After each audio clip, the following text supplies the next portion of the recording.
Ελευθερία, ισότητα, αδελφοσύνη.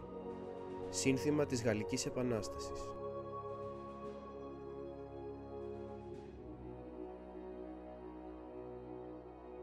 Κεφάλαιο 13.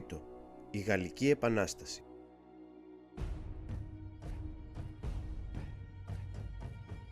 Τώρα που μάθαμε τι έγινε στην Αμερικανική Επανάσταση, ήρθε η ώρα να δούμε γιατί οι Γάλλοι και οι Ισπανοί άργησαν τόσο να μπουν στον πόλεμο. Οι Άγγλοι ήταν εχθροί τους και τίποτα παραπάνω δεν θα τους συνέφερε από το να τους εκδικηθούν για την ήττα τους στον επταετή πόλεμο. Ο επταετής πόλεμος είχε δημιουργήσει τεράστια χρέη στη Γαλλία.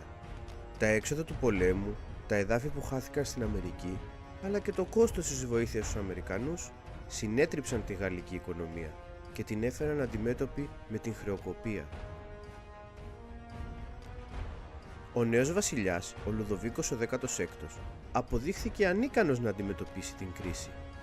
Ενώ η οικονομική κρίση βάθαινε και ο γαλλικός λαός πεινούσε, ξόδευε το 20% των εσόδων του κράτους για την πολυτελή του ζωή στο ανάκτορο των Βεσσαλιών. Η γυναίκα του, η Μαρία Αντουανέτα, σπαταλούσε αμύθιτα ποσά σε κομμώσεις και φορέματα. Σύντομα, το μίσος θέργεψε για τη μοναρχία. Ταυτόχρονα, η Γαλλία ήταν μία από τις πρωτεύουσες του διαφωτισμού. Επαναστατικές ιδέες και ριζοσπαστικές προτάσεις κυκλοφορούσαν συνεχώς ανάμεσα στους αστούς και στους μορφωμένους. Η δυσαρέσκεια για τον βασιλιά και την οικονομική κρίση συνδυάστηκε με τις απόψεις του Μοντεσκιέ, του Βολτέρου και του Ρουσό. Ήδη η Βρετανία, η Ολλανδία και οι Ηνωμένες Πολιτείες είχαν εκδημοκρατιστεί.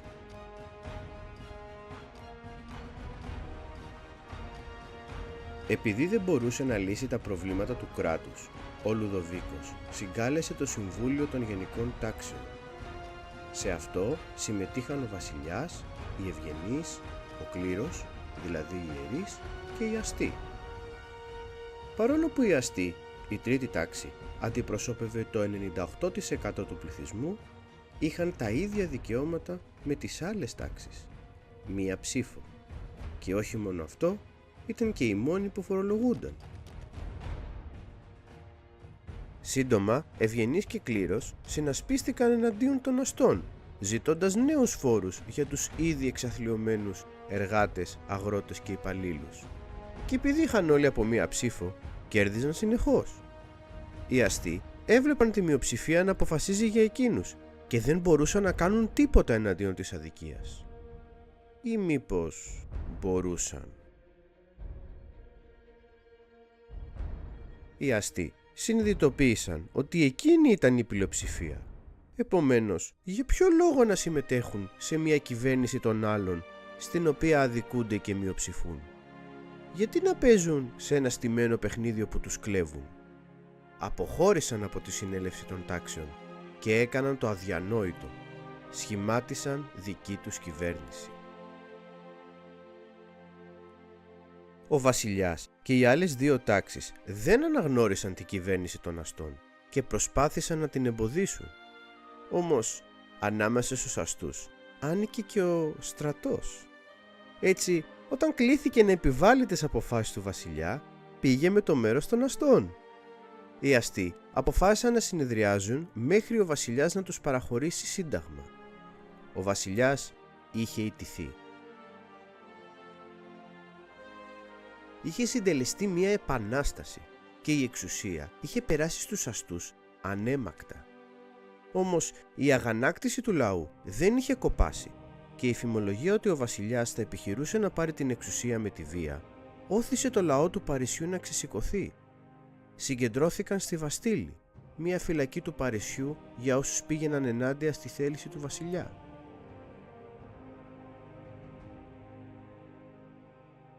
Οι εξαγριωμένοι Γάλλοι όρμησαν στη Βαστίλη και απέκτησαν όπλα και πολεμοφόδια. Η επανάσταση θα έμπαινε πλέον σε ένα κύκλο βίας και αίματος. Ο βασιλιάς αναγνώρισε το σύνταγμα, το οποίο εξασφάλιζε ανεξιθρησκεία, ελευθερία γνώμης, αυτονομία του λαού και διαχωρισμό των εξουσιών. Ο βασιλιάς επιχείρησε να διαφύγει από τη χώρα, αλλά τον συνέλαβαν στα σύνορα. Οι γειτονικές χώρες βλέποντας την Επανάσταση να απειλεί και τις δικές τους μοναρχίες, κήρυξαν τον πόλεμο στη Γαλλία, με σκοπό να επαναφέρουν τον Λουδοβίκο στην εξουσία. Ο πόλεμος του πρώτου συνασπισμού είχε ξεκινήσει. Αρνούμενοι να επιτρέψουν κάτι τέτοιο, οι επαναστάτες δίκασαν τον βασιλιά για προδοσία και τον εκτέλεσαν το 1793. Την ίδια μοίρα θα είχε και η Μαρία Αντουανέτα. Ταυτόχρονα έκαναν γενική επιστράτευση και ορκίστηκαν να μην επιτρέψουν στα ξένα κράτη να επαναφέρουν τη μοναρχία στη Γαλλία. Οι Γάλλοι ήταν περικυκλωμένοι, με κατεστραμμένη οικονομία, αναρχία και διαιρέσεις στο εσωτερικό. Γενικά, ο πόλεμος δεν πήγαινε καλά για τη Γαλλία. Αν τους έσωζε κάτι, ήταν η έλλειψη συντονισμού του συνασπισμού και το πάθος του στρατού για την Επανάσταση.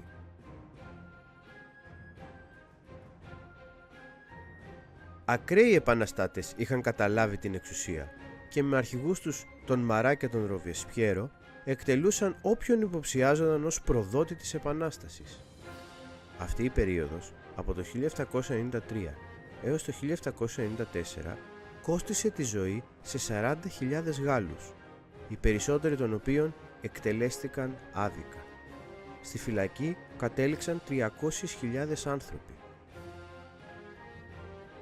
Η τρομοκρατία ώθησε τη Γαλλία σε ένα καθεστώς αυταρχισμού και πρωτόγνωρης βίας.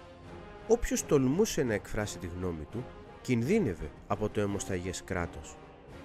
Η περίοδος αυτή τελείωσε όταν ο Ροβεσπιέρος ανακοίνωσε τη δίωξη της κυβέρνησης. Σύντομα, η κυβέρνηση φρόντισε να απαλλαγεί από το Ροβεσπιέρο. Ελεύθερη από την εσωτερική τρομοκρατία, η Γαλλία ισχυροποιήθηκε.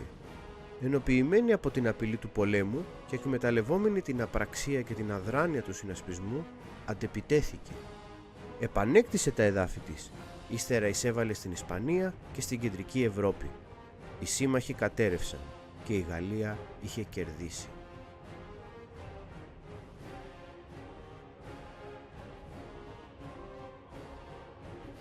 Στον πόλεμο, στην πολιορκία της Τουλών, ένας νεαρός και άσημος λοχαγός ηγήθηκε της γαλλικής επίθεσης με επιτυχία. Πήρε προαγωγή σε ταξίαρχο. Ύστερα απέκρουσε μία εξέγερση βασιλικών στο Παρίσι. Προήχθη σε στρατηγό.